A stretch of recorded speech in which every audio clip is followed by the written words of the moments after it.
habis bepergian atau dari mana gitu, perutnya kembung, bilangnya apa? Masuk angin.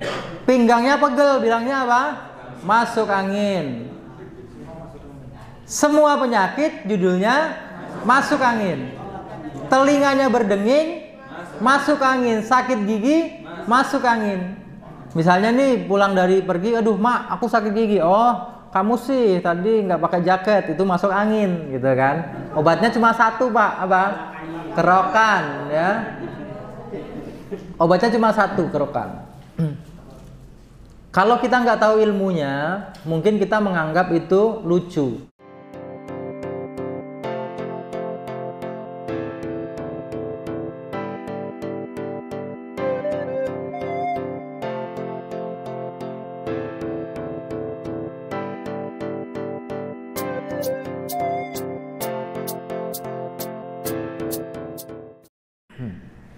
Konsep aliran Qi pada 12 meridian umum. Jadi meridian umum di tubuh kita itu jumlahnya ada 12 ya, ada 12.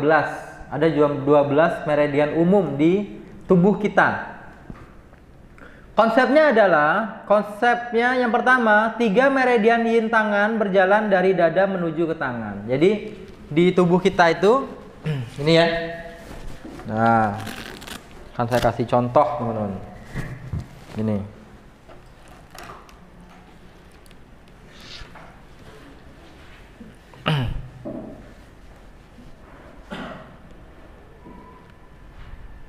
Nah, ini.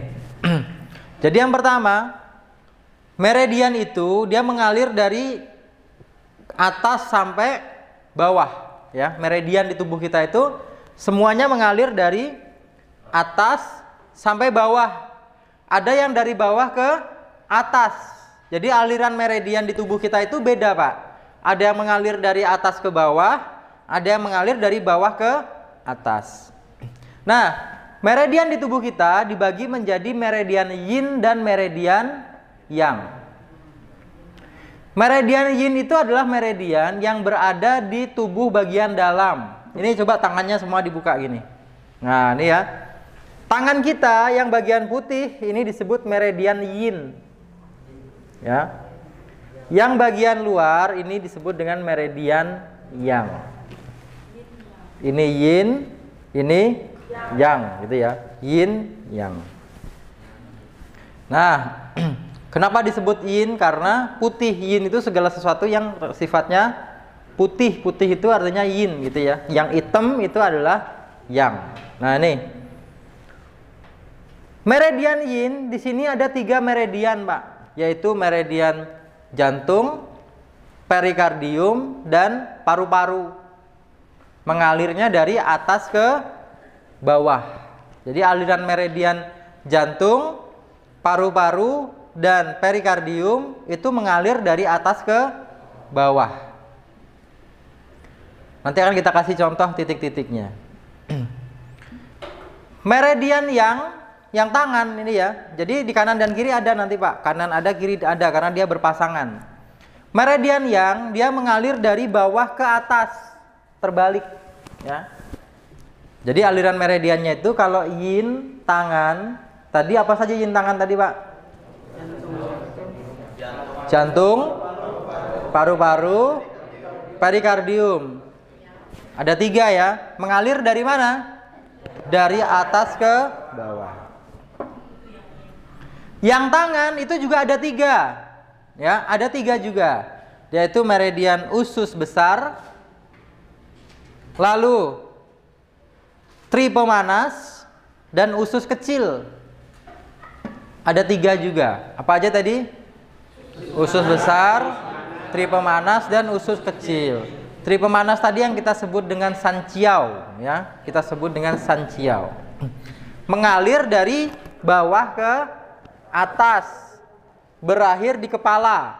Ya, kalau tadi dia mulai dari dada, turun ke bawah sampai ke ujung-ujung jari. Itu meridian yin. Kalau meridian yang mengalir dari bawah ke atas, dari ujung jari, berakhir di kepala. Ya, yang tangan. Jadi ada berapa tadi yang tangan, Pak? 3. Ada 3. Yaitu meridian usus besar, tri pemanas sama usus kecil. Nah, kalau mau belajar meridian itu nggak cukup setahun 2 tahun ya, apalagi ini cuma sehari.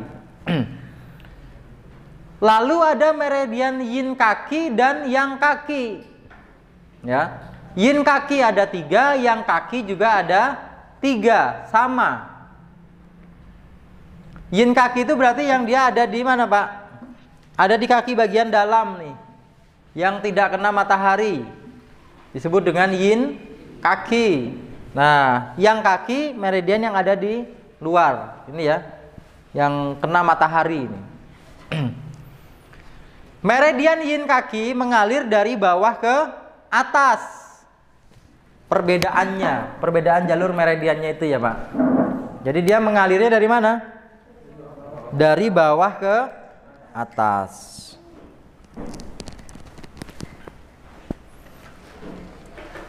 Mengalir dari bawah ke atas. Jumlahnya ada 3 meridian yin kaki itu. Ada meridian limpa, hati, ginjal. Adanya di kaki semua. Naik sampai ke perut. Ya, berakhir di perut itu 3-3-nya itu. Bahkan ada yang berakhir di dada ya. Lalu meridian yang kaki juga ada 3, Pak. Yaitu meridian apa tadi? Lambung, kantung kemih, dan kantung empedu ya, ada 3. Nah, itu konsepnya seperti itu. Kalau meridian yin kaki mengalir dari bawah ke atas, yang kaki mengalir dari atas ke bawah. Jadi aliran meridiannya itu dia berbeda. Nah, jumlahnya berapa? Nah, ini ya. Jumlahnya berapa, Pak? Ada banyak ini ya. Nah, usus besar ada 20 titik, tri pemanas ada 23 titik, usus kecil ada 19 titik. Tenang aja, semuanya nggak kita pelajari hari ini. Kemudian, nah nih. Waalaikumsalam, Masya Allah, Habib Alwi.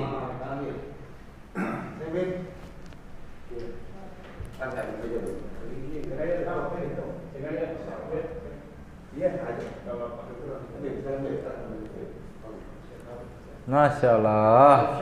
Ahlan wa sahlan, Bib. Ya. Nah, meridian paru-paru itu ada 11 titik. Perikardium itu apa, Pak? Selaput jantung ya, pembungkus jantung itu ada 9 titik. Kemudian jantung itu ada 9 titik. Kemudian ada meridian, nanti prakteknya nanti ya. Nah, kita teori dulu, pusing dulu aja, Bu, nggak apa-apa, Bu. Ya, kalau nggak paham pura-pura paham aja. Ya. Oh iya. Oh gitu. Oh. Ya. Prakteknya nanti nggak sesusah ini ya. Lambung ada 45 titik, empedu ada 44 titik, kandung kemih ada 67 titik, jumlahnya nanti ada banyak sekali ya, 361 semuanya nanti. Saya nggak akan bahas semuanya juga karena pusing juga jelasin satu-satu ya. Nah, limpa ada 21 titik, hati 14 titik, ginjal 27 titik. Itu meridian, Bu. Makanya orang kalau belajar meridian itu sangat menyenangkan ya, nggak cukup setahun 2 tahun untuk mempelajari meridian. Tapi kalau sudah paham meridian, orang dengan keluhan apapun tinggal colek. Ya kan? Ada orang pingsan, oh titiknya di sini. Ada orang sulit melahirkan, oh titiknya ada di sini. Oh ada orang stroke, oh titiknya ada di sini. Hipertensi, oh titiknya ada di sini untuk menurunkan tensi. Batu ginjal, untuk mengeluarkan batunya gimana caranya? Oh ada di sini, gitu ya. Batu ginjal, judulnya batu ginjal. Berarti yang bermasalah organnya apa, Pak? Ginjalnya. Yang diperbaiki meridian apa? Ginjal. Selama ini kalau ada batu ginjal diapain, Pak? Operasi ya. Padahal saya banyak pasien itu kita tangani dengan refleksi, alhamdulillah batunya keluar di tempat. Ya, bisa keluar di tempat, alhamdulillah. Pakai pijat, refleksi dan akupressure. Jadi pasien datang, kita refleksi, kita akupressure kurang lebih 1 jam, kemudian dikasih minum yang banyak, nanti dia ke kamar mandi keluar itu batunya. Ya, alhamdulillah. Karena pakai jalur meridian ginjal sama kantung kemihnya diperbaiki supaya ginjalnya itu dia terangsang untuk bereaksi mengeluarkan batunya itu. Itu ya, Masya Allah. Nah, ini adalah alur meridian tadi, Pak. Jadi yang saya bilang ada yang 14, ada yang 45, ada yang 67 itu seperti ini, ya. Ruwet nggak, Pak? Ruwet ya. Kalau disuruh ngapalin sekarang hafal nggak? Mendingan pulang aja ya. Ya, ada yang mengalir dari atas, ada yang mengalir dari bawah. Jadi di tubuh kita tuh ada aliran seperti ini. Tahu nggak selama ini, Pak? Nggak tahu ya kan? Atau tidak menyadari karena nggak kelihatan itu jalur-jalur itu. Jadi jalur-jalur ini tidak terlihat, tetapi dia ada. Yang paling panjang itu adalah jalur meridian kandung kemih, itu paling panjang. Nih Pak, saya kasih tahu meridian kandung kemih itu ya. Dia mengalir dari mata naik ke atas, gitu kan? Kemudian dia turun ke kepala, leher, turun sampai ke pinggang, dia nanti turun ke sini nih. Nah, ini ya, pantat ke bawah dan dia naik lagi. Naik lagi. Kurang ajar ya, naik lagi ya, udah di bawah dia naik lagi. Ya, dari sudut mata kita nih, ya. Nih sudut mata kita bagian ujung nih. Sudut mata kita ini adalah meridian kandung kemih nomor 1 nih, Pak. Di sini nih. Ini ya. Nah, dia naik ke atas, ke belakang ini.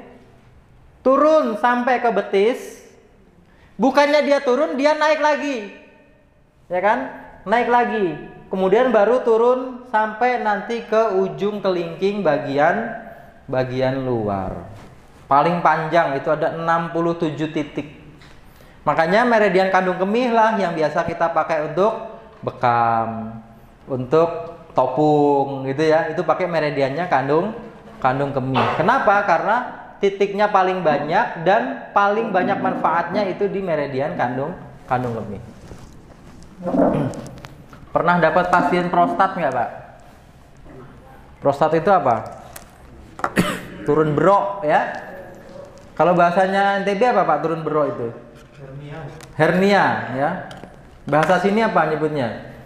Turun berok itu kondisi di mana kandung kemihnya turun atau usus besarnya menekan perkemihan gitu ya. Jadi kandung kemihnya skortumnya itu dia besar gitu ya, jadi bengkak gitu. Itu kalau di dalam teori meridian titiknya itu ada di BL 5758 di sini, Pak, titiknya nih, di tengah-tengah betis ini ya. Nah, coba kalau ada orang kena hernia atau prostat ya, gimana? Kalau udah dioperasi ya udah sulit, udah nggak bisa lagi kita. Ya. Itu di tengah-tengah betis nanti ada titik namanya BL 5758. Nah, itu ditekan, diperbaiki, nanti insya Allah dia bisa naik lagi. Nah, ini ya. Nah, ini contoh meridiannya, Pak. Nah, ini ya, ini adalah contoh meridian. Meridian lung itu artinya adalah paru-paru. Kemudian perikardium itu adalah selaput jantung. Meridian perikardium, paru-paru itu mengalir dari atas ke bawah. Ini yang saya sebut mengalir dari atas ke bawah itu ya. Nomor 1-nya adanya di sini nih, Pak. Ini ya. Ini nomor 1, namanya Chungfu, kemudian Yunmen, kemudian turun sampai ke sudut ibu jari. Ada di situ. Coba kita cari titiknya. Nah, cari titik paru-paru nomor berapa ya? Nomor 5 aja lah yang gampang gitu ya. Nomor 5 itu adanya di sini, Pak, di sini. Ya. Coba teman-teman. Nah, lipat tangannya gini. Lipatnya ke depan. Nah, lipatnya ke depan begini kan. Nah, jangan begini. Kalau gini nanti ketemu meridian jantung. Nah, ini miriknya jantung, ini miriknya paru-paru. Di sini nanti ada lipatan, ya enggak? Ada ujung lipatan di situ tuh. Coba di sini, lipatan nih Pak, lipatan tangan ini. Nah, ini ya. Kan tangan kita tekuk begini nih, kita lipat ya. Ada ujung lipatan ini. Nah, ujung lipatan ini adalah meridian paru-paru nomor 5. Coba salah satu maju, antum gantian sini. Oh, antum Tat, yang dari Kalimantan boleh. Nah, sini Tat. Nah, ini ya. Nah, ini posisinya ada di sini nih. Nah, ini teman-teman buka, udah ketemu titiknya, dibuka, kemudian ditekan. Nah, ini ya. Kalau ditekan terasa sakit, berarti ada sumbatan di situ. Nah, nih. Sakit Tat. Nah, ini ya. Nah, ini posisinya nih. Ditekan terasa sakit, berarti ada sumbatan. Kapan sumbatannya hilang? Ketika ditekan terasa sakitnya berkurang. Ini adalah paru-paru. Kalau bagian dalam miliknya jantung.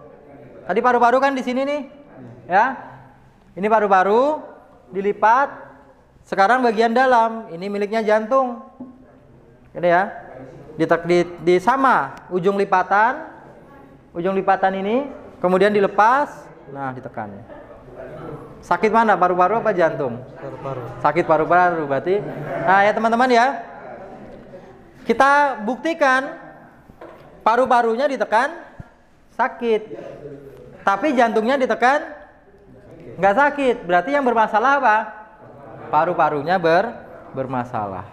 Nah, ditekan sampai terasa sakitnya, sampai terasa hilang. Tekanannya ya sesuaikan dengan kemampuan pasien aja. Searah jarum jam atau berlawanan jarum jam bebas, ya. Insya Allah bisa yang paru-paru. Nah, ada yang punya asma di sini? Ya, sesak napas, asma ada yang punya? Ah, Habib Alwi, maju Bib, coba Bib. Nah, minta tolong Bib, maju Bib. Masya Allah, Masya Allah. Ya.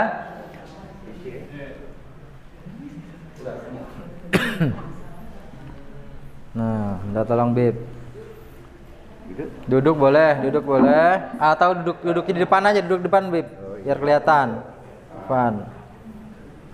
Nah, ini ya.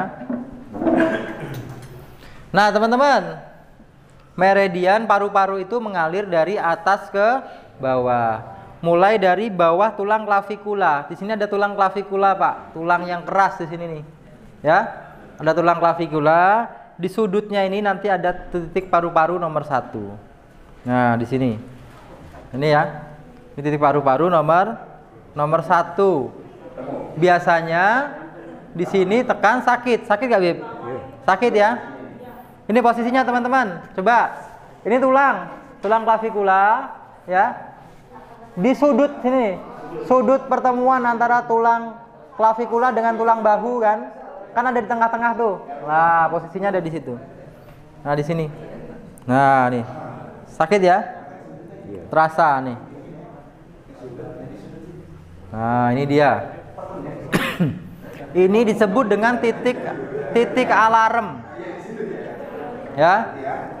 Ini disebut dengan titik alarm. Titik alarm itu adalah titik di mana kalau ditekan terasa sakit, berarti paru-parunya bermasalah. Lalu turun ke bawah. Ke bawah sini kan ada banyak titik. Sampai ketemu nanti titik paru-paru nomor 5 tadi. Nah, ada di sini posisinya. Nah, ini ya. Nah, di sini posisinya nih. Bagian luar. Ketemu dengan turun lagi, nanti ketemu dengan paru-paru nomor 9. Nomor 9 itu di bawah pergelangan, tepat di pergelangan tangan, ya. Tepat di pergelangan tangan nomor 9 nih. Ya, tepat di pergelangan tangan ini. Ada cekungan di situ. Nah, ini ya. Sakit nggak, Bib? Terasa ya. Nomor 10 ada di perut ibu jari. Ini perut ibu jari nih, Pak. Ini perut ibu jari ya. Ini adalah perut ibu jari di tengah-tengahnya. Nah, ini. Di tengah-tengah seperti ini. Paru-paru nomor 10 dan seterusnya dan seterusnya. Sudah, Bib. Alhamdulillah. Kalau jantung, nah, beliau tanya kalau jantung di mana? Jantung itu titiknya yang pertama itu di bawah ketiak. Ya. Titik jantung nomor 1 itu di bawah ketiak. Nih ada ketiak, kemudian teman-teman pegang ketiaknya, tarik. Nah, gini nih. Ini ya. Ini. Nomor 1 di sini nih. Dipegang ketiaknya, ditarik. Ya, tarik ke dalam. Yang kedua, teman-teman ambil di titik yang tadi.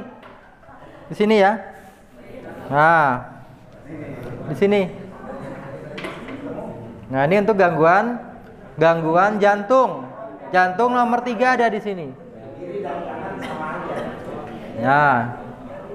Kemudian jantung nomor 7 ada di bawah pergelangan tangan. Ya, ada di sini posisinya nih.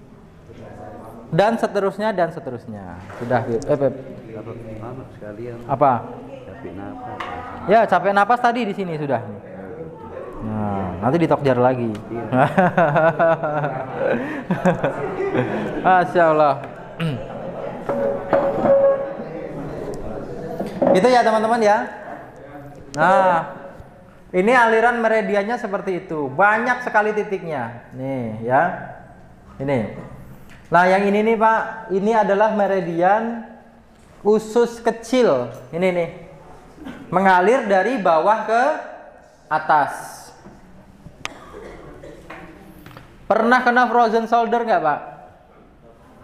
Frozen shoulder tuh salah bantal ya, salah bantal.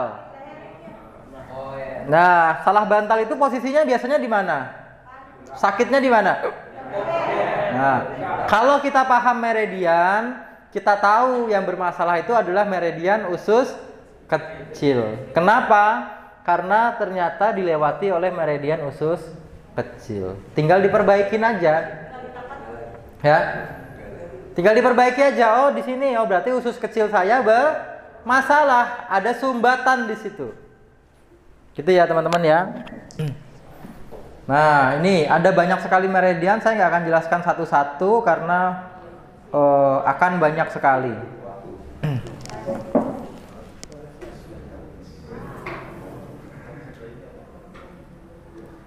Nah, sekarang saya jelaskan teman-teman arah perjalanan Qi gini ya. Meridian lambung tadi dia kan mengalir dari atas ke bawah. Dalam kondisi patologis atau tidak normal, maka alirannya dia akan terbalik. Apa yang terjadi ketika Qi paru lambung terbalik, maka akan mengalami sendawa, muntah, mual. Jadi kalau kita punya keluhan sendawa, muntah, mual, berarti apa yang sedang terganggu? Lambung. Gangguan pada limpa, contohnya adalah diare dan prolapsus. Prolapsus itu apa, Pak? Turun berok tadi ya.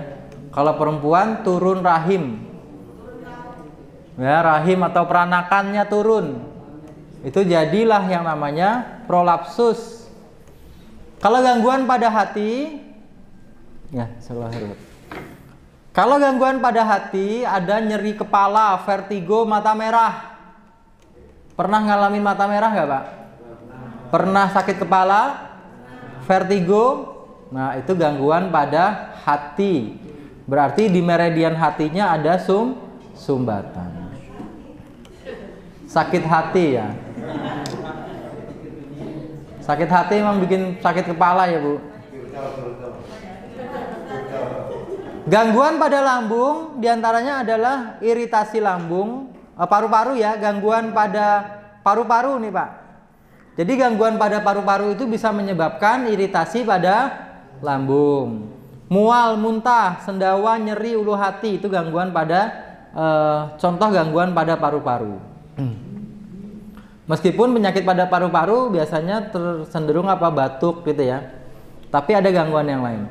Gangguan pada jantung contohnya mual, muntah, sendawa dan diare, dan gangguan pada ginjal misalnya tinjanya kering. Jadi gangguan pada satu organ bisa mempengaruhi organ yang lain.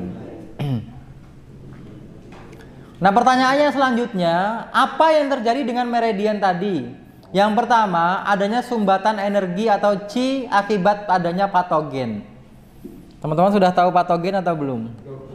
Belum ya. Nah, jadi ada sumbatan energi pada meridian kita yang disebabkan karena adanya patogen. Patogen itu udara ya, udara dari luar itu bisa menyumbat meridian kita. Udara dari luar itu bisa menyebabkan sumbatan pada meridian. Contoh, ibu-ibu pernah masuk angin nggak Bu? Pernah, sering ya. Cirinya masuk angin itu apa? Apa? Perut kembung, mual, pusing, apa lagi? Pusingnya karena masuk angin apa bokek Bu?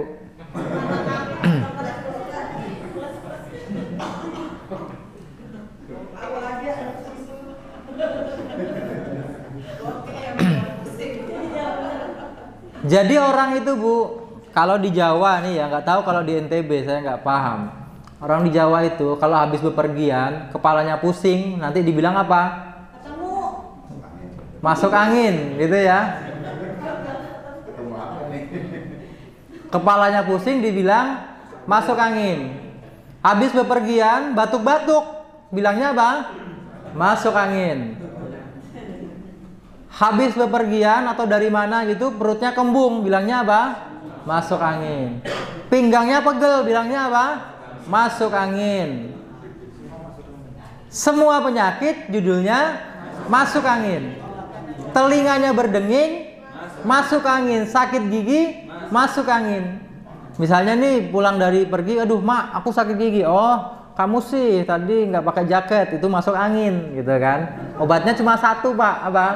Kerokan, ya. Obatnya cuma satu, kerokan. Kalau kita nggak tahu ilmunya, mungkin kita menganggap itu lucu. Tapi kalau kita tahu ilmunya, kita akan tahu bahwa itu benar. Kenapa bisa? Karena ada patogen yang masuk ke dalam tubuh, ya. Ada udara dari luar yang masuk ke dalam tubuh berupa apa? Berupa angin, berupa dingin, berupa panas dan lain-lain.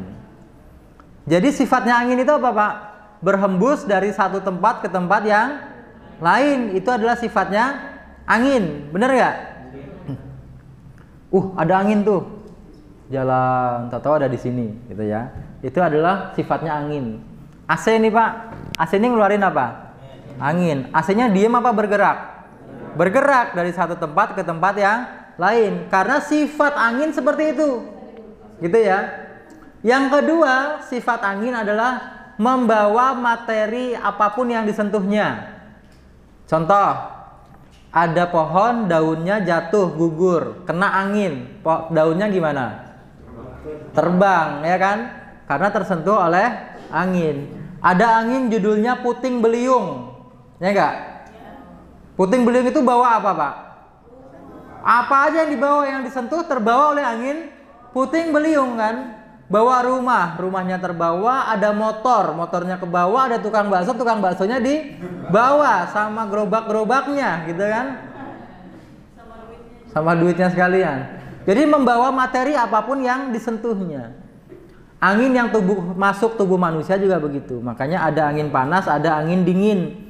Angin panas itu berarti angin yang membawa panas masuk ke dalam tubuh. Misalnya teman-teman ada di lapangan tuh, lapangan hawanya gimana Pak?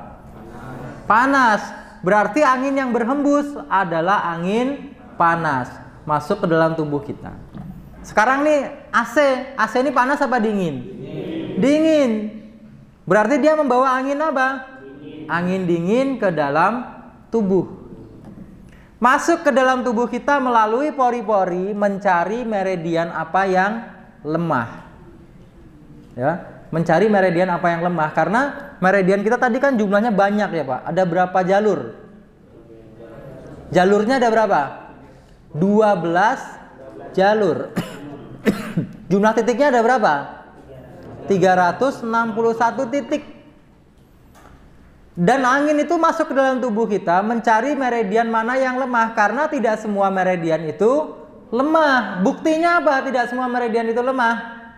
Tadi ditekan ada yang sakit, ada yang tidak. Buktinya ada meridian kita yang kuat, ada meridian kita yang lemah.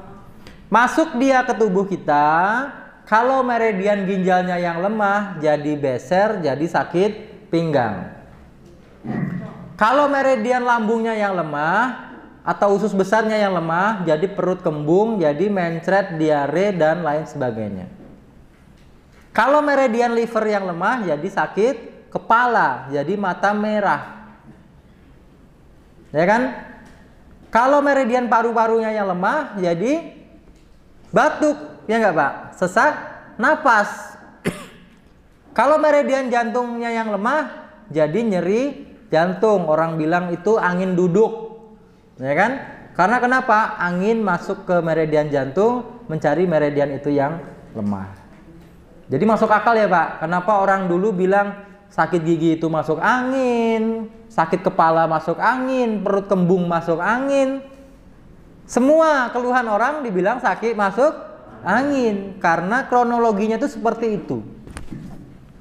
Bayangin nenek moyang kita nggak pernah belajar TCM, tapi dia tahu. Nah, gitu ya. Obatnya apa Pak kalau masuk angin? Tolak angin ya, kerokan, guasa. Nah. Kemudian kelemahan organ dalam yang disebabkan karena adanya emosi yang abnormal. Jadi marah kita, sedih kita, takut kita itu bisa mengakibatkan adanya penyakit di dalam tubuh. Makanya kita jangan terlalu sedih, jangan terlalu takut, jangan terlalu marah, jangan terlalu bahagia, karena itu bisa mengakibatkan gangguan kesehatan pada tubuh kita. Nah, kemudian yang terakhir adalah penyakit bawaan yang melemahkan organ. Nah, ini Pak yang terakhir, karena nanti kita dibilang jam 11 harus sudah tutup ya. Nah, ini. Sekarang jam 11, jam setengah 11.